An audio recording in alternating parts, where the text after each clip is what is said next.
Je vous remercie. Alors, vous avez effectivement anticipé ma question suivante, qui était en fait une question à tiroir, donc j'y viens.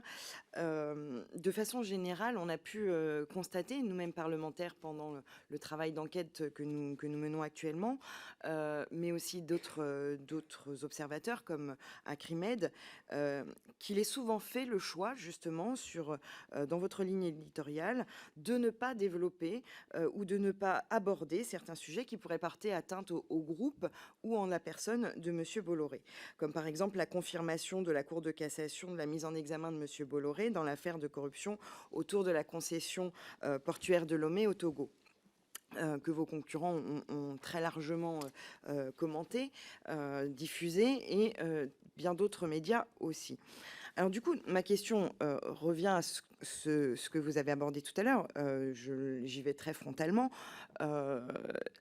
Est-ce que vous avez réellement, effectivement, la liberté d'aborder, de relayer, de commenter les informations qui pourraient porter atteinte au groupe ou en la personne de Monsieur Bolloré? Est-ce que, premier tiroir, est-ce que vous vous en sentez libre, sans avoir forcément de raison objective de croire le contraire? S'il n'y a effectivement pas de pression, comme vous l'avez mentionné, est-ce que malgré tout, vous vous en sentez libre? Et là, je pose ma question à l'ensemble des personnes présentes. Et enfin, si vous vous en sentez libre, troisième tiroir, est-ce que il y a un inconscient collectif qui pourrait expliquer justement ce tri sélectif dans l'information, à ne pas traiter justement les informations qui seraient relatives à porter atteinte au groupe Bolloré ou en la personne de Monsieur Bolloré, ce qui pourrait du coup nous amener à nous poser des questions sur effectivement la crédibilité d'un modèle économique lorsque une personne ou un groupe est propriétaire d'un média, sur la réelle capacité d'indépendance d'un média, même s'il n'y a pas de pression.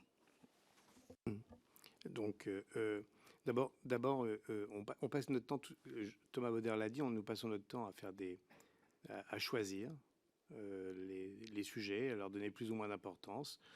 Certains sujets qu'on sous-traite, certains sujets qu'on traite un peu moins bien, d'autres un peu mieux.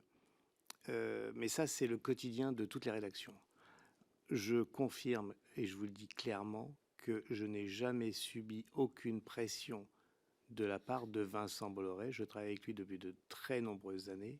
Il ne m'a jamais appelé pour me dire de ne pas parler ou de parler de tel sujet, d'inviter ou de ne pas inviter telle personne.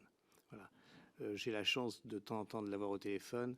Il m'appelle pour nous féliciter. Il faut que je transmette les félicitations du groupe à l'ensemble de la rédaction pour les formidables audiences que nous avons.